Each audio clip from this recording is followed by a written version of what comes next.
سيدنا وسندنا ونبينا ومولانا محمدا عبده ورسوله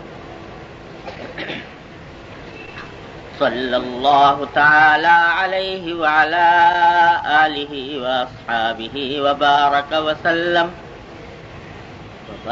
وسلم تسليما كثيرا.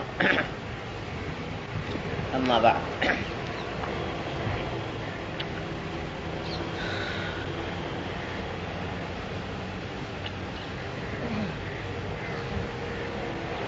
پچھلے جمعہ میں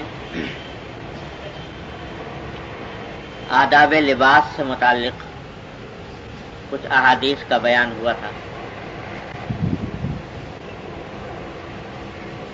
اور یہ موضوع اب قریب الختم ہے اور دوسرا موضوع، دوسرا باب شروع کرنا ہے. لیکن بعض احباب نے یہ خواہش ظاہر کی کہ چونکہ ربیع الاول کا مہینہ شروع ہو چکا، اس واسطے کچھ باتیں اس ربیع الاول کے مہینے کے سلسلے میں آج کی مجلس میں عرض کی جائیں. مجھے بھی مناسب معلوم ہوا کہ اس بارے میں چند گزارشات عرض کروں. تو اولاً کچھ باتیں اس موضوع سے متعلق عرض کرنی ہے، اگر پھر وقت بچ گیا تو انشاءاللہ پھر کچھ حدیثیں جو باقی رہ گئی ہیں وہ عرض کروں گا انشاءاللہ. ربیع الاول کا مہینہ اس لحاظ سے ہماری پوری امت اسلامیہ کے لیے، بلکہ امت اسلامیہ کے لیے کیا پوری انسانیت کے لیے اللہ جل جلالہ کا ایک احسان عظیم ہے کہ اس مہینے میں حضور نبی کریم سرور دو عالم صلی اللہ علیہ وسلم کی بعثت کا دنیا میں تشریف لائے، اور ایسا حضور اکرم صلی اللہ علیہ وسلم کی ولادت اور آپ کی تشریف آوری یہ ساری کائنات میں اگر کہا جائے تو کوئی مبالغہ نہیں کہ سب سے عظیم واقعہ اور انسانیت پر سب سے بڑا احسان اللہ جل جلالہ کا یہ تھا کہ نبی کریم سرور دو عالم صلی اللہ علیہ وسلم کو مبعوث فرمایا. کیونکہ حضور نبی کریم صلی اللہ علیہ وسلم کی تشریف آوری یہ ساری کائنات کے لیے رحمت، وما ارسلناک الا رحمتا للعالمین فرمایا قرآن کریم نے.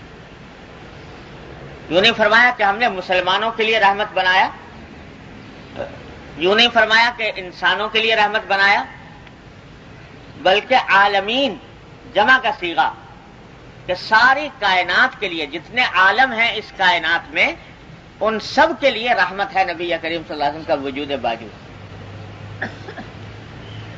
یعنی آپ کی تشریف آوری وہ انسانوں کے لیے رحمت، جمادات کے لیے رحمت، نباتات کے لیے رحمت، شجر و حجر کے لیے رحمت، آسمان و زمین کے لیے رحمت، دریا اور پہاڑ کے لیے رحمت. کوئی کائنات کا ذرہ ایسا نہیں ہے جس کے لیے سرکار دو عالم صلی اللہ علیہ وسلم کی تشریف آوری رحمت نہ ہو. بعض اوقات یہ بات لوگوں کی سمجھ میں نہیں آتی کہ سرکار دو عالم صلی اللہ علیہ وسلم کا وجود باوجود وہ ان بے جان اشیاء کے لیے رحمت کیسے ہوا. آسمان کے لیے، زمین کے لیے، پہاڑوں کے لیے، دریاؤں کے لیے، ان بے جان چیزوں کے لیے، بے روح چیزوں کے لیے جن کے اندر بظاہر شعور نہیں معلوم ہوتا، تو ان کے لیے آپ کی تشریف آوری کیسے رحمت ہوئی. چلو انسانوں کے لیے تو رحمت ہے کہ آپ ایک ایسا دین لے کر تشریف لائے جو ساری انسانیت کے لیے ایک انعام عظیم ہے، لیکن جانوروں کے لیے، دریاؤں کے لیے، پہاڑوں کے لیے، ان کے لیے کیسے رحمت. تو اس کی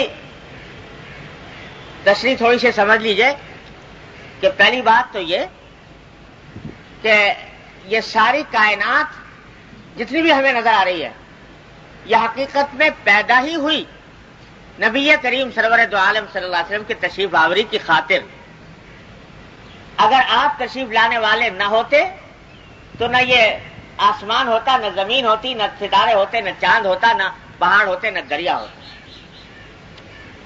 ایک جملہ مشہور ہے لوگوں میں بکثرت کہ حضور اقدس صلی اللہ علیہ وسلم کی طرف منسوب کر کے لوگ کہتے ہیں کہ حضور نے فرمایا کہ اللہ تبارک و تعالی نے حضور اقدس صلی اللہ علیہ وسلم سے خطاب کرتے ہوئے فرمایا کہ لولا کا لما خلقت الافلاک، کہ اگر آپ آنے والے نہ ہوتے تو میں آسمانوں کو پیدا نہ کرتا۔ حضور سے فرمایا اللہ تعالیٰ نے۔ تو یہ لفظاً تو یہ حدیث موضوع ہے، یعنی صحیح نہیں ہے یہ حدیث، اور اس کی نسبت حضور اقدس صلی اللہ علیہ وسلم کی طرف یا اللہ تعالیٰ کی طرف کرنا درست نہیں، لیکن اس بات پر سارے تمام علماء متفق ہیں کہ معنی کے اعتبار سے صحیح ہے۔ یعنی یہ واقعہ ہے کہ اگر سرکار دو عالم صلی اللہ علیہ وسلم تشریف لانے والے نہ ہوتے تو یہ کائنات پیدا نہ کی جاتی۔ تو آپ باعث تخلیق کائنات ہیں، تو ستاروں کے لیے بھی رحمت، چاند کے لیے بھی رحمت، سورج کے لیے بھی رحمت، دریاؤں پہاڑوں کے لیے بھی رحمت، اس واسطے کہ آپ کی تشریف آوری کی وجہ سے یہ ساری چیزیں وجود میں آئیں۔ اگر آپ نہ ہوتے تو وجود میں نہ آتے۔ ایک بات تو یہ سمجھ لی۔ دوسری بات یہ کہ یہ جتنی چیزیں ہمیں آپ کو ایسا محسوس ہوتا ہے کہ یہ بے جان ہیں، بے روح ہیں، بے شعور ہیں۔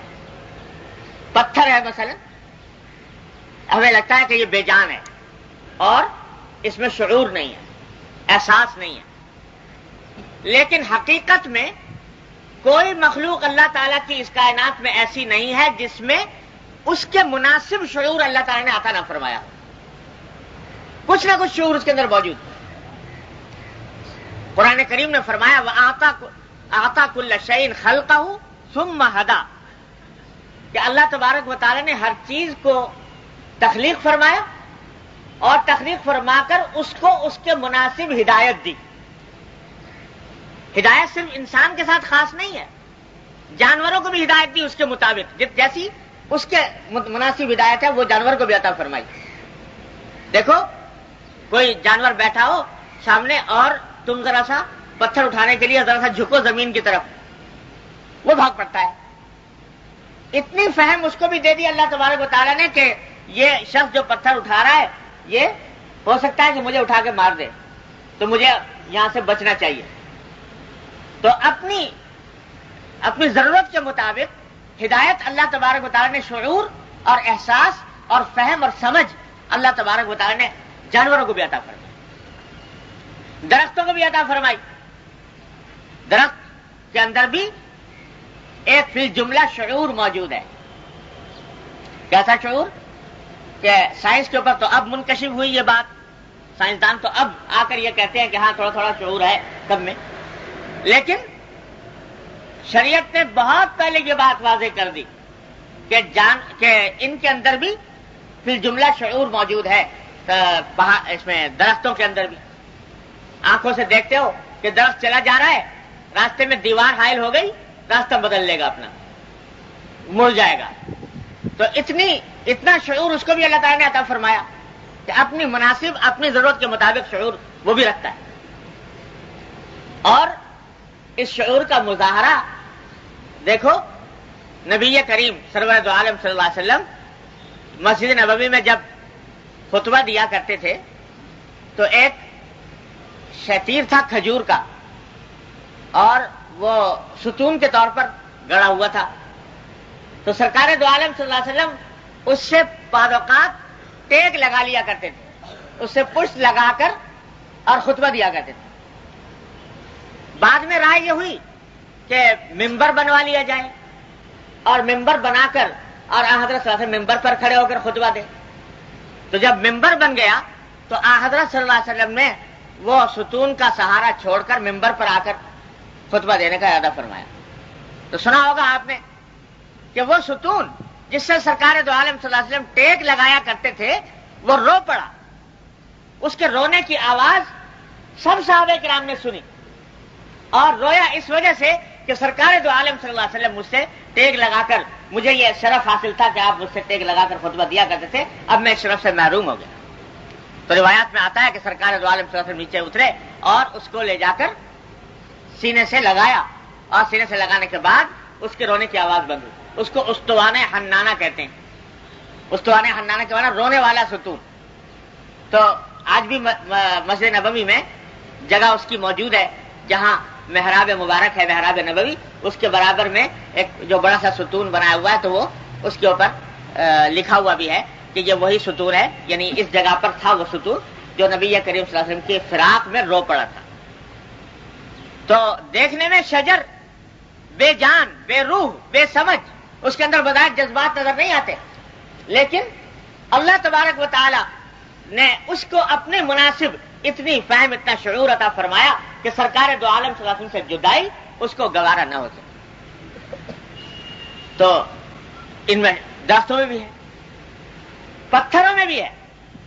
پتھر بظاہر بالکل بے حس و حرکت نظر آتا ہے، جہاں پڑا ہوا ہے بے حس و حرکت نظر آتا ہے، اس میں بظاہر کوئی شعور نظر نہیں آتا، کوئی ادراک نظر نہیں آتا، لیکن قرآن کہتا ہے کہ انما الحجارۃ لما کیسے انما الحجارۃ لما يتفجر منه الانهار وان منها لما يهبط من خشیۃ اللہ، کہ پتھر بعض وہ ہے کہ جن سے نہریں پھوٹ پڑتی ہیں، اور بعض وہ ہیں جو اللہ کی خشیت سے، اللہ کے ڈر سے گر جاتے ہیں۔ اللہ تبارک و تعالیٰ کی خشیت ان کے اندر موجود ہے اور وہ گر جاتے ہیں اللہ تعالیٰ کی خشیت۔ تو معلوم ہوا کہ پتھروں کے اندر بھی تھوڑا بہت شعور موجود ہے اپنی مناسب۔ اور قرآن فرماتا ہے وَإِن مِّن شَيْءٍ إِلَّا يُسَبِّحُ بِحَمْدِهِ وَلَٰكِن لَّا تَفْقَهُونَ تَسْبِيحَهُ، کہ دنیا میں، کائنات میں کوئی چیز ایسی نہیں ہے جو اللہ تعالیٰ کی تسبیح، اللہ تعالیٰ کی حمد بیان نہ کرتی ہو، لیکن تم لوگ ان کی تسبیح کو سمجھتے نہیں ہو۔ تسبیح ہر چیز کر رہی ہے، پتھر بھی کر رہا ہے، اور ذرات بھی کر رہے ہیں، سنگریزے بھی کر رہے ہیں، شجر و حجر بھی کر رہے ہیں، پہاڑ بھی کر رہے ہیں، دریا بھی کر رہے ہیں، ہر ایک تسبیح میں مشغول ہے اللہ تبارک و تعالیٰ کی، اللہ تعالیٰ کی حمد بیان کر رہے ہیں، لیکن تم نہیں سمجھتے ان کی تسبیح کو کس انداز سے کر رہے ہیں۔ تو کائنات کی کوئی چیز ایسی نہیں جو اللہ جل جلالہ کی تسبیح و تحمید نہ کرتی ہو، تقدیس نہ کرتی ہو، جس میں کچھ فی الجملہ کچھ نہ کچھ شعور موجود نہ ہو۔ آج تو جیسے میں نے عرض کیا، سائنسدان بھی بالآخر اس نتیجے پر پہنچ رہے ہیں کہ نہ صرف انسان بلکہ یہ جو درخت ہوتے ہیں، درخت کے علاوہ پتھروں کے اندر بھی اب اس نتیجے پر پہنچ رہے ہیں کہ کچھ نہ کچھ شعور کسی درجے کے اندر موجود ہوتا ہے۔ ارے حدیث میں آتا ہے کہ حضور اقدس صلی اللہ علیہ وسلم تشریف لے جا رہے ہیں تو پتھر سلام کر رہے ہیں سرکار دو عالم صلی اللہ علیہ وسلم، درخت سلام کر رہے ہیں، پتھر سلام کر رہے ہیں۔ اگر ان کے اندر شعور بالکل نہیں ہے تو سرکار دو عالم صلی اللہ علیہ وسلم کو دیکھ کر کیسے سلام کر رہے ہیں؟ تو اس واسطے شعور ہر ایک میں کچھ نہ کچھ موجود ہے، کسی میں کم، کسی میں زیادہ، ہر ایک شے کے اندر اپنی ضرورت کے مطابق، اپنے حالات کے مطابق، اپنی بساط کے مطابق اس میں شعور موجود ہے۔ جب شعور موجود ہے تو یاد رکھو یہ کائنات جو ہے، اس کے اندر جتنی بھی اشیاء ہیں ان کو وہی طریقہ پسند آتا ہے جو فطرت کے مطابق ہو۔ پسند تو ان پتھروں کی بھی ہے اور شجر و حجر کی بھی ہے، لیکن شجر و حجر کی پسند وہ ہے جو اللہ جل جلالہ کی فطرت کے مطابق ہے، بنائی ہوئی فطرت کے مطابق ہے۔ تو جب اس کائنات میں اللہ کا ذکر ہوتا ہے تو یہ ساری کائنات مسرور ہوتی ہے، یہ ساری کائنات خوش ہوتی ہے، اس ساری کائنات کے اوپر اللہ کے ذکر سے، اللہ کی یاد سے وجد طاری ہوتا ہے، اور اللہ تبارک و تعالیٰ کے ذکر سے اس کو ایک سرور حاصل ہوتا ہے۔ اللہ تعالیٰ کی جب فرما برداری کی جاتی ہے، اطاعت کی جاتی ہے، تو یہ سارے شجر و حجر مسرور ہوتے ہیں۔ اور اگر اللہ جل جلالہ کی معصیت کی جاتی ہے، نافرمانی کی جاتی ہے، تو نافرمانی کے نتیجے میں وہ زمین جس پر یہ نافرمانی کی جا رہی ہے وہ زمین روتی ہے، غمگین ہوتی ہے، پریشان ہوتی ہے، ناپسند کرتی ہے، ناگوار ہوتا ہے اس کو۔ اور یہاں تک کہ بعض روایات میں آتا ہے کہ جس زمین پر اللہ تبارک و تعالیٰ کی معصیت کی جاتی ہے وہ زمین معصیت کرنے والے پر، نافرمانی کرنے والے پر لعنت بھیجتی، اللہ بچائے۔ تو اس واسطے اس واسطے بزرگوں نے فرمایا، بڑے یاد رکھنے کی بات، بزرگوں نے فرمایا کہ جب کبھی کسی زمین، اللہ کی زمین میں سے کسی حصے پر کوئی گناہ سرزد ہو جائے تو جس زمین پر سرزد ہوا، زمین کے جس حصے پر گناہ سرزد ہوا، اس حصے کو چھوڑنے سے پہلے اسی زمین پر توبہ کر، آگے بڑھنے سے پہلے جہاں گناہ سرزد ہوا ہے جس جگہ، اس جگہ کو چھوڑنے سے پہلے، آگے بڑھنے سے پہلے اسی جگہ پر توبہ کر لو، استغفار کر لو اللہ تبارک و تعالیٰ کے حضور، تاکہ کیا ہو کہ وہ زمین جس نے تمہیں گناہ کرتے ہوئے دیکھا تھا اور جس کی وجہ سے وہ بے چین ہوئی تھی، اور آخرت میں کچھ بعید نہیں ہے کہ تمہارے خلاف گواہی دے کہ میرے سینے پر بیٹھ کر اس شخص نے اللہ کی یہ نافرمانی کی تھی، تو وہی زمین بعد میں تمہارے استغفار کا بھی مشاہدہ کرے، استغفار اور توبہ کا بھی مشاہدہ کر لے، تو اس کے نتیجے میں جو غم اور صدمہ اس کو پہنچا معصیت اور نافرمانی کی وجہ سے، گناہ کی وجہ سے جو تکلیف اس کو پہنچی، اس کا ازالہ تمہاری اس توبہ سے اس کا ہو جائے گا۔ اور جب آخرت میں یہ گواہ بنائی جائے گی زمین، تو جہاں وہ تمہاری معصیت کی گواہی دے گی، جب تم نے استغفار اور توبہ کر لی تو تمہارے استغفار اور توبہ کی بھی وہ گواہ بن جائے گی اللہ تبارک و تعالیٰ۔ اس واسطے بزرگ فرماتے ہیں کہ توبہ اور استغفار میں دیر نہ کرے، جب کبھی کوئی گناہ سرزد ہو، اللہ تعالیٰ حفاظت فرمائے، جب کبھی کوئی گناہ سرزد ہو، انسان ہے، بھول چوک ہو جاتی ہے، غلطیاں ہوتی رہتی ہے، لیکن جب بھی ہو تو جس زمین پر ہوا ہے اسی زمین پر معافی مانگ لو، اسی زمین پر اللہ تبارک و تعالیٰ کے حضور قائم ہو جائے۔ کیوں؟ اس واسطے کہ وہ معلوم ہوا کہ یہ زمین بھی شعور رکھتی ہے، یہ احساس رکھتی ہے کہ میری پشت پر سوار ہو کر انسان اللہ کی نافرمانی کر رہا ہے یا فرما برداری کر رہا ہے۔ تو جب اللہ تبارک و تعالیٰ کی نافرمانی ہوئی تو اس کو دکھ ہوتا ہے، تکلیف ہوتی ہے، رنج ہوتا ہے، صدمہ ہوتا ہے۔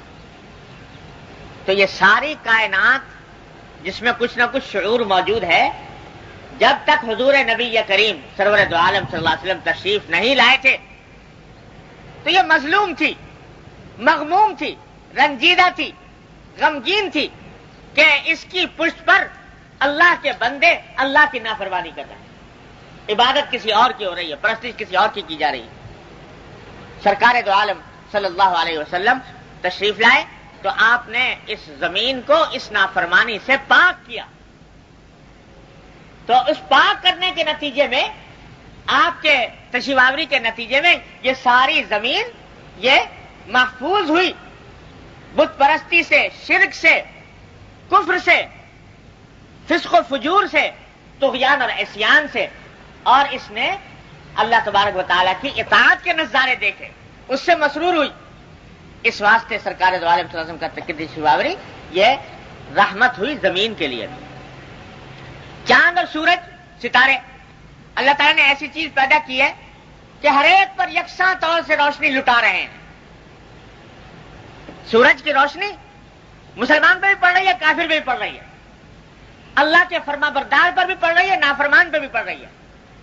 چاند کی روشنی سے یکساں طور پر سارے انسان لطف اندوز ہو رہے ہیں، بری خانے یغما سے دشمن سے دوست، اللہ کے دشمن بھی اللہ کے دوست۔ لیکن یاد رکھو کہ سورج جب اللہ کے فرما بردار کے اوپر اپنی روشنی ڈالتا ہے، اپنی کرنیں ڈالتا ہے، تو اس فرما بردار پر ڈالنے میں اس کو جو سرور محسوس ہوتا ہے، اس کو جو راحت معلوم ہوتی ہے، وہ کافر کو کے اوپر کرنیں ڈالنے میں نہیں ہوتی۔ چاند کو مسلمان کے اوپر، مومن کے اوپر، فرما بردار کے اوپر روشنی ڈالنے میں جو راحت اور سرور ہوتا ہے، ڈالنے میں نہیں۔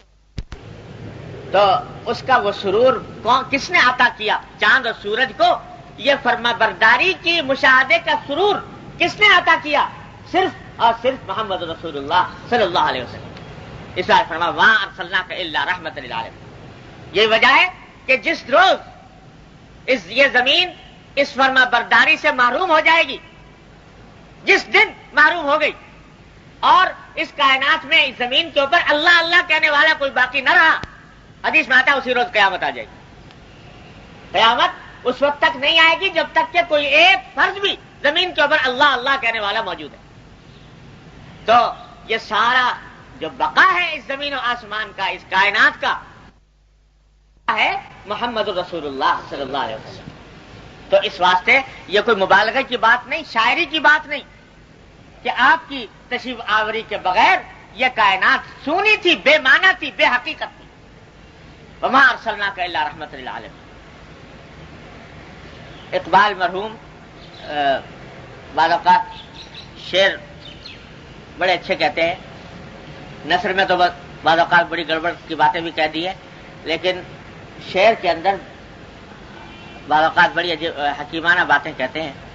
تو نبی کریم صلی اللہ علیہ وسلم کے اسم گرامی کا ذکر کرتے ہوئے اس نے کہا ہے کہ ہو نہ یہ نام تو کلیوں کا تبسم بھی نہ ہو، ہو نہ ہو یہ نام تو کلیوں کا تبسم بھی نہ ہو، چمنے دہر میں بلبل کا ترنم بھی نہ ہو.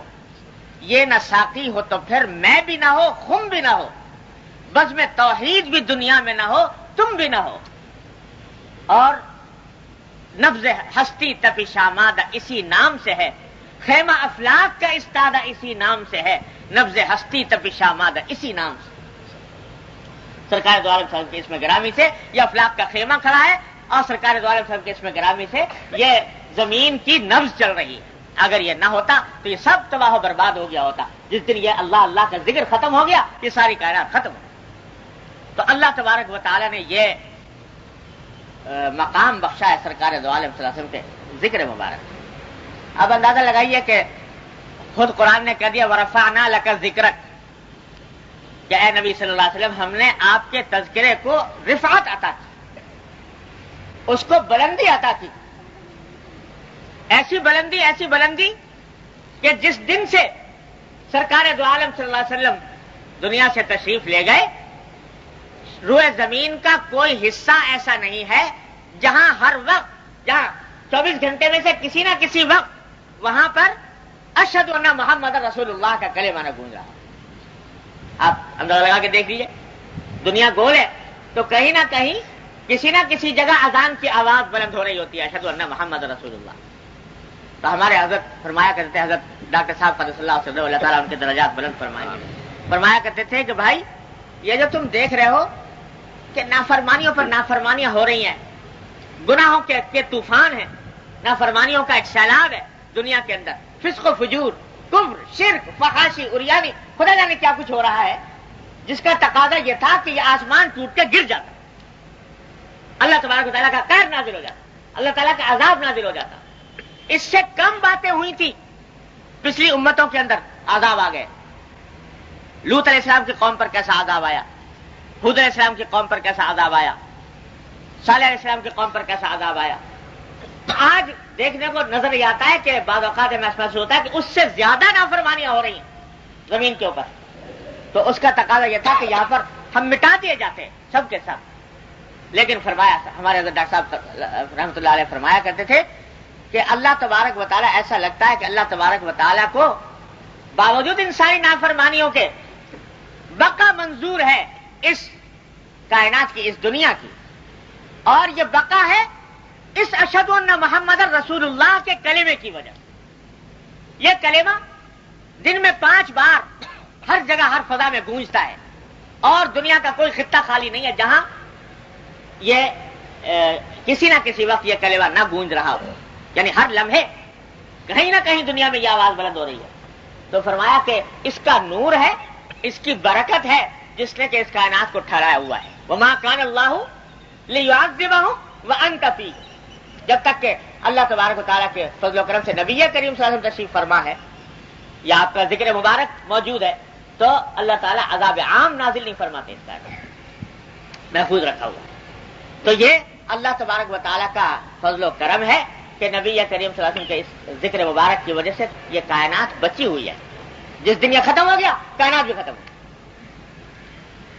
اور یہ رفعنا لک ذکرک پر ایک واقعہ یاد آیا، بڑا سبق آموز ہے اور بڑا یاد رکھنے کا. اللہ، ایک مشہور حکیم اور فلسفی گزرے ہیں، شیخ ابو علی ابن سینا. حکیم کی حیثیت میں، طبیب کی حیثیت میں مشہور ہیں دنیا بھر میں، اور بڑے سائنسدان اور بڑے فلسفی. تو ان کا واقعہ میں نے اپنے ایک استاد سے سنا کہ اللہ تعالیٰ نے ان کو علم و فضل کا بڑا اونچا مقام عطا فرمایا تھا. تو ایک دن ایک شاگرد تھا ان کا، اس نے شیخ سے کہا کہ حضرت آپ کو اللہ تعالیٰ نے اس ساری دنیا کے اتنے علوم عطا فرمائے ہیں کہ اگر آپ نبوت کا دعویٰ کر دیں تو بہت سے لوگ آپ کے پیچھے ہو جائیں. اتنے بڑے عالم ہیں آپ اور اتنا بڑا علم اللہ تعالیٰ نے عطا فرمایا، تو نبوت کا دعویٰ کر دینے میں کوئی مذاکرہ معلوم نہیں ہوتا، اور اگر کر دیں تو دنیا آپ کے پیچھے ہو جائے. تو میرے سمجھ آتا کیوں نہیں کرتے؟ تو شیخ ابو علی ابن سینا اس وقت خاموش ہو گئے، طرح دے گئے، کوئی جواب نہیں دیا. کچھ بات آئی گئی ہو گئی. ایک عرصہ دراز کے بعد شیخ کو سفر پیش آیا. شیخ کو سفر پیش آیا دمشق کا، شام کا جو دارالحکومت ہے دمشق، وہاں تشریف لے گئے. شاگرد بھی ساتھ تھا، یہی شاگرد. تو دمشق کی جو سب سے بڑی جامع مسجد ہے، جامع دمشق، اس کے قریب ایک محلے میں کہیں گھر میں قیام ہوا. سردی کا موسم تھا اور شام میں سردی بڑی زبردست پڑتی ہے. تو رات کو جب سوئے تو آخر شب میں اٹھے شیخ. معمول تھا تہجد کے لیے بیدار ہونے کا. تو تہجد کے لیے اٹھے تو ایک جگہ پر شیخ سو رہے تھے قریب میں ہی، وہ شاگرد بھی سو رہا تھا. تو شاگرد کو آواز دی اور کہا کہ بھائی ذرا اٹھ جاؤ، اور سردی آج بہت سخت ہے، بڑا کڑاکے کا جاڑا پڑ رہا ہے، تو ذرا میرے لیے پانی گرم کر دو تاکہ میں وضو کر کے تہجد کی نماز پڑھ لوں. تو شاگرد صاحب جو تھے وہ شدید سردی کے عالم میں لحاف کے مزے لوٹ رہے تھے. تو اس وقت اٹھنا ان کو بڑا گرم معلوم ہوا. تو انہوں نے کہا جی شیخ، بات یہ ہے کہ یہ تہجد کوئی فرض واجب تو ہے نہیں، اور سردی بڑی سخت ہو رہی ہے، آپ کی عمر بھی زیادہ، اور سفر کا موقع ہے، سفر میں تو اللہ تعالیٰ نے فرض نماز بھی عادی کر دی، تو یہ تو نفلی نماز ہے، اور سردی زیادہ ہے، اور آج اگر تہجد کی نماز آپ چھوڑ ہی دیں تو کیا حرج. یہ جواب دیا شاگرد صاحب نے. خیر شیخ خاموش ہو گئے، لیٹے رہے. کچھ دیر گزری تھی کہ اتنے میں جامع دمشق کے مینار سے اذان کی آواز آئی.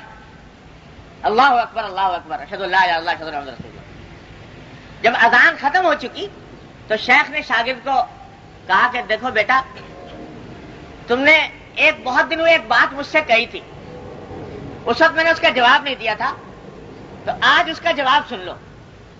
تم نے کہا تھا کہ شیخ تم نبوت کا دعویٰ کیوں نہیں کر دیتے؟ تو دیکھو اگر میں نبوت کا دعویٰ کرتا اور لوگوں سے کہتا کہ میں نبی ہوں تو میرے صدیق اکبر تم ہی ہوتے، سب سے زیادہ، سب سے بڑی تصدیق کرنے والے، کہ تم نے تجویز پیش کی تو میرے صدیق اکبر تم ہوتے. لیکن تمہارا حال یہ ہے کہ میں نے تہجد کی نماز کے لیے تم سے وضو کرنے کے لیے پانی گرم کروانا چاہا تو تمہیں سردی یاد آ گئی، اور تمہارے ذہن نے اتنی تعویلیں کرنی شروع کر دی کہ صاحب سفر ہے اور سردی ہے اور تہجد فرض نہیں ہے، واجب نہیں ہے. یہ ساری تعویلات تمہارے دماغ میں آ گئی، اور نتیجہ یہ کہ میری بات کو تم نے ٹال دیا. اور اس شخص کو دیکھو جو جامع دمشق کے مینارے پر کھڑا ہے اس وقت، اس طوفان باد و بارہ میں، جہاں برفانی ہواؤں کے جھکڑ چل رہے ہیں، اور اتنے بڑے مینارے کے اوپر جا کر یہ کلمہ بلند کر رہا ہے اشہد ان محمد رسول اللہ، اشہد ان محمد رسول اللہ. جبکہ اس محمد رسول اللہ صلی اللہ علیہ وسلم کو دنیا سے گئے ہوئے 600